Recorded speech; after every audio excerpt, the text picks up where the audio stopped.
Ok, salut les forts. Aujourd'hui, je vous parle d'un petit sujet qui vous intéresse fortement et qui, moi, m'a beaucoup intéressé depuis que j'ai commencé à la muscu. Comment trouver un coach compétent? Comment repérer un coach compétent?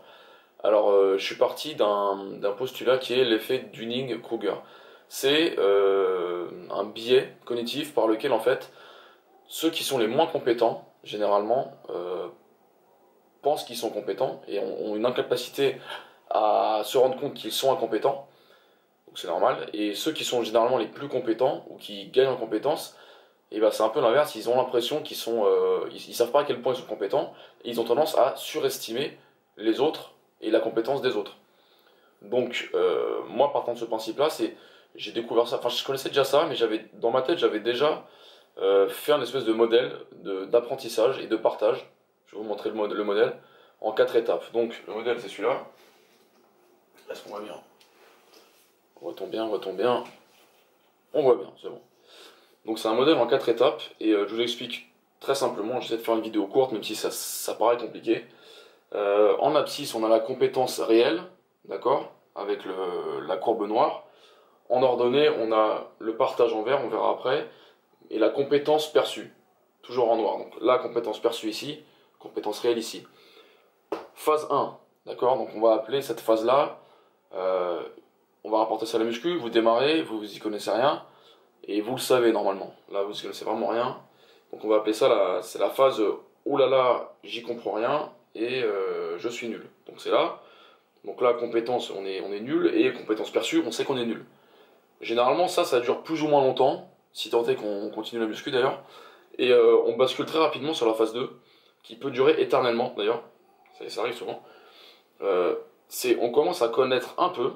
Donc là, on a augmenté, on connaît un petit peu plus en entraînement, etc. On connaît deux trois méthodes, deux trois programmes, etc. Ou peut-être un peu plus, mais et là on pense que ça y est, on a atteint le toit. Donc on va dire que hop. Donc là on pense que en fait sur l'échelle de la connaissance, on est là, enfin on est ici sur un toit qui est là, d'accord. Donc là c'est le premier pic, la première zone critique on va dire, cette zone là, et c'est une zone dans laquelle j'ai l'impression qu'il y en a beaucoup qui restent bloqués tout le temps.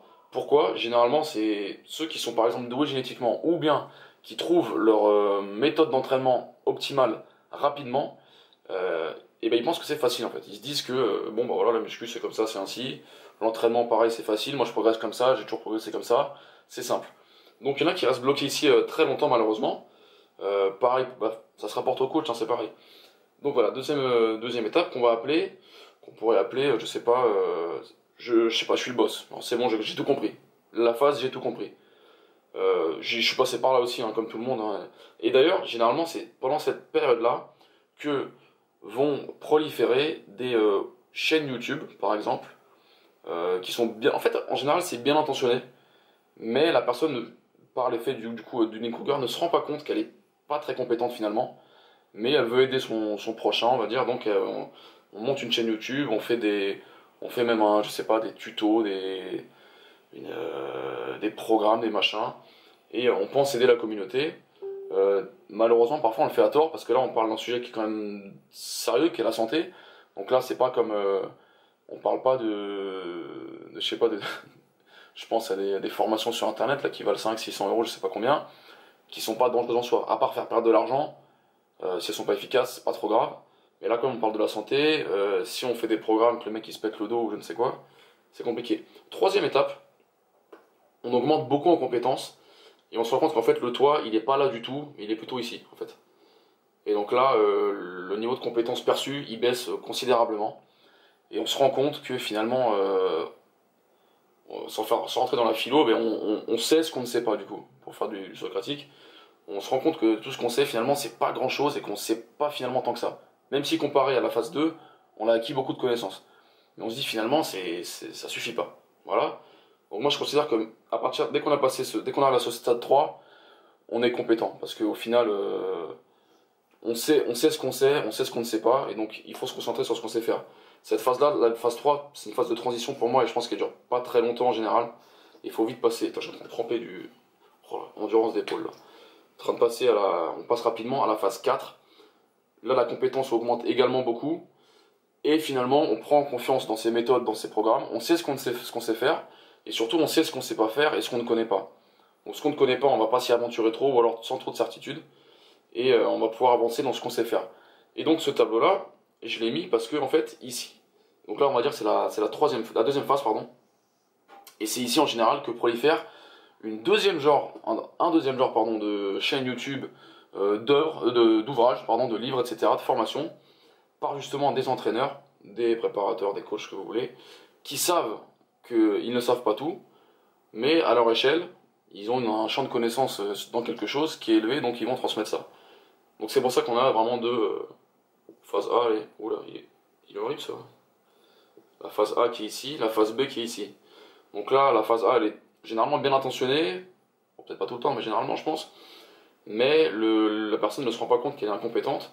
La phase B, elle se rend compte justement qu'elle est compétente dans un domaine, et la différence, vous allez me dire, entre le stade 4 et 3, c'est non seulement qu'on a pris conscience qu'on n'était pas forcément, on savait pas tout, parce qu'on ne sait jamais tout et on ne saura jamais tout, mais on s'est adapté au public, et on sait que le public n'est finalement pas si les élèves ou les disciples, je sais pas comment on appelle ça, les athlètes qu'on gère ou les personnes à qui on s'adresse. On s'est rendu compte que finalement, elles n'étaient pas aussi compétentes qu'on le pensait, par rapport à la phase 3, où là justement on pense que les autres ils sont plus compétents qu'on ne le pense, et nous du coup on se sous-estime. La phase 4, à l'inverse, on a sensiblement les mêmes connaissances, les mêmes compétences, ou peut-être forcément on progresse parce qu'on gagne en expérience, mais on relativise. Donc ça c'est la phase... ah j'ai pas nommé là, tiens, la phase 3 c'est plutôt finalement qu'est-ce que je sais, et la phase 4 c'est voilà, je sais ce que je sais pas, et je sais ce que je sais. Et du coup, la courbe verte, c'est la courbe du partage, c'est là où ça se lit. La phase 1, bon, on ne partage pas parce qu'on ne connaît pas. Deuxième phase, on connaît un peu et on ressent le besoin de partager. Dans l'euphorie, qu'on vient de connaître des choses, on vient de connaître un programme, un machin. Dans l'euphorie, on va vouloir partager. Donc là, on a un point épique. Troisième phase, du coup, on ne partage plus parce qu'on se rend compte que finalement, il y a tellement de choses, il y a tellement de variables, qu'on se dit, mais est-ce que ce serait pas dangereux et c'est ce qui m'arrive très souvent d'ailleurs, hein, parce que avec Reka, où on voit des choses, moi je vois des choses, j'ai envie de les partager, mais je me dis, je ne sais pas l'utilisation que vous allez en faire. Et donc dans le doute, je les partage pas, parce que je me dis, j'ai pas envie d'être responsable même si après je suis pas votre père, hein, je suis pas votre entraîneur, enfin, pour certains oui, mais je suis pas votre entraîneur, j'ai pas envie d'être responsable de vos blessures ou problèmes de santé si vous faites mal les choses ou si vous n'adaptez pas pour vous. Et phase 4, et ben là on adapte donc ce qu'on propose. Et bah tiens, c'est Reka qui me parle. Tais-toi. Hop. Et donc le partage, on partage là on partage plus, et là on repartage mais à faible dose. Et donc pour moi c'est les, en fait il y a deux étapes distinctes, hein. Celle-là, les deux en fait c'est les mêmes. 1, 2 et 3, 4, ça fait pareil. Il y a une première phase là qui est identique. Pour moi, hein. Donc là on partage, on partage pas, on partage pas, on partage.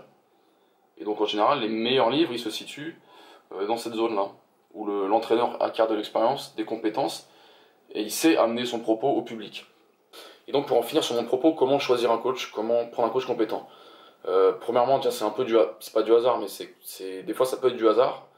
Et mes premières choses, je vais revenir sur du coup, la deuxième source pour cette petite vidéo à laquelle j'ai pensé, qui est le manuel d'Épictète. Alors est-ce que je l'ai? Voilà, donc le manuel d'Épictète, je sais plus où c'est écrit, mais donc voilà, Épictète, philosophe stoïcien. Et donc, dans le bouquin, il dit un truc assez intéressant, qui va à la fois à l'encontre un peu de ce que je dis avant, dans le sens où ça va être un peu dogmatique. Et là, ce qu'on recherche justement dans l'entraînement et dans les coachs, c'est qu'ils ne soient pas dogmatiques, qu'ils ne disent pas que les choses sont ainsi et pas autrement.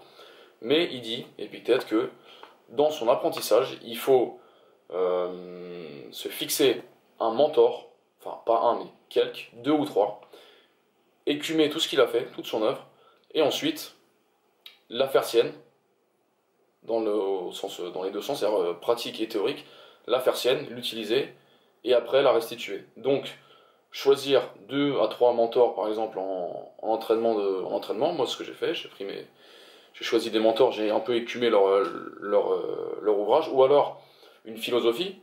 Donc ça peut être en entraînement, je sais pas, ça peut être la philosophie de Westside Barbell, petit teasing pour la prochaine vidéo. Ça peut être la philosophie de Charlie Francis, donc, qui s'applique en athlétisme. Ça peut être plein de choses, donc pas nécessairement un auteur, mais une philosophie. Philosophie par exemple d'Europe de l'Est, là, Verkhoshansky, avec d'autres d'autres auteurs de ce genre-là, etc. Ça peut être n'importe quoi. Mais donc, ils disent qu'il faut mieux, enfin, lui, pardon, Épictète dit qu'il faut mieux s'attacher à comprendre le raisonnement et la pensée de très peu d'auteurs, mais intégralement, plutôt que d'aller chercher l'inverse, c'est-à-dire beaucoup d'auteurs, un petit peu de pensée. Et donc, c'est là où le 80-20 de Pareto est mis à mal, c'est que là, à l'inverse, on va pas faire du 80-20, c'est-à-dire qu'on va pas utiliser 20% du temps pour acquérir 80% de la connaissance, on va utiliser 20% du temps pour acquérir 95-100% de la connaissance d'un, deux, trois auteurs. Une fois que c'est fait, on applique ce qu'on a eu dans cet apprentissage, et bien évidemment, si ça marche pas, on passe à autre chose, mais bon, après un certain temps. Et si ça marche, là, on a une base solide sur laquelle on a travaillé, et on peut avancer. Une petite anecdote qui me vient à l'esprit, j'ai un ami là, vous avez vu dans les vidéos, qui a un gros niveau, il a été coaché par Rudy Koya au début. Et Rudy Koya, je connais pas trop ses entraînements, mais a priori ça me botte pas plus que ça. Enfin, c'est pas ce que j'aime, on va dire, dans la programmation, mais ça a marché en fait. C'est-à-dire que c'était peut-être pas optimal, sauf que pour trouver l'optimalité au début, à mon avis, il aurait dû passer beaucoup trop de temps à se chercher. Et donc là, le coach en question, il lui dit, tu fais comme ça a marché, peut-être que c'était à 90% de l'optimalité, ça a marché, il a progressé sur, je sais plus, je crois qu'il a été coaché pendant 2 ans, ou peut-être un peu moins, il a progressé, et de ça il a appris, il s'est connu lui-même, et il a pu affiner sa méthode d'entraînement, et progresser dans son entraînement. Et finalement c'est comme ça pour à peu près tous les coachings rondement menés, bien menés. Le coach vient donner la connaissance, le savoir, petit à petit à l'élève, qui va lui faire sien, qui va le faire sien grâce à l'expérience, donc en appliquant par des applications, par des compréhensions de ce qu'on lui explique. Et après, par la suite, il va voler de ses propres ailes peut-être, ou alors il va affiner le programme, il va lui dire bon bah écoute, je me suis rendu compte que machin, est-ce qu'on peut adapter, etc. Et peut-être que s'il arrête le coaching, il va être apte à aller vers l'optimalité, grâce justement à cette personne, ce mentor, qui leur a aidé dans un premier temps à ne pas trop réfléchir, on revient d'ailleurs à la vidéo sur l'optimalité, à ne pas trop réfléchir dans un premier temps. Donc voilà, c'était ça le propos. Pour ceux qui veulent voir l'effet Dunning-Kruger, c'est pas compliqué, vous allez sur Wikipédia, je vous mets le lien si vous voulez en dessous. Pour ceux qui veulent lire le manuel d'Épictète, bah, je vous mets le lien en dessous aussi, c'est assez intéressant, je l'ai lu il y a longtemps quand même, hein, mais j'ai repensé à ça là, j'ai repensé à ça aux apprentissages. Il y a se fixer des mentors, donc ça c'est important, se fixer des mentors, bien les choisir, bien entendu. Et donc c'est là où c'est le plus important, bien les choisir. Et donc grâce au tableau que je vous ai montré avant, on se rend compte que finalement ceux qui font le plus de remous, c'est pas nécessairement les plus compétents. Et à l'inverse, les plus compétents ne font pas tout le temps beaucoup de remous. Et généralement, c'est pas les plus connus. Et je suis bien passé pour le savoir parce que j'ai découvert des auteurs qui étaient incroyables. Et je les ai trouvés, mais vraiment, quasi pas au hasard, mais c'était un lien d'une page, un article, un bon entraîneur qui le cite, je clique dessus, je vois un bouquin, bah Yann King hein, concrètement, et je me suis dit ah ouais, putain, voilà. Voilà, j'espère que ça vous a plu. Mettez-moi en commentaire ce que vous en pensez, si ce petit modèle à 4 niveaux là, il vous plaît. Moi j'aime bien là, utiliser les tableaux pour faire des petits trucs. On se sent ingénieur. Voilà.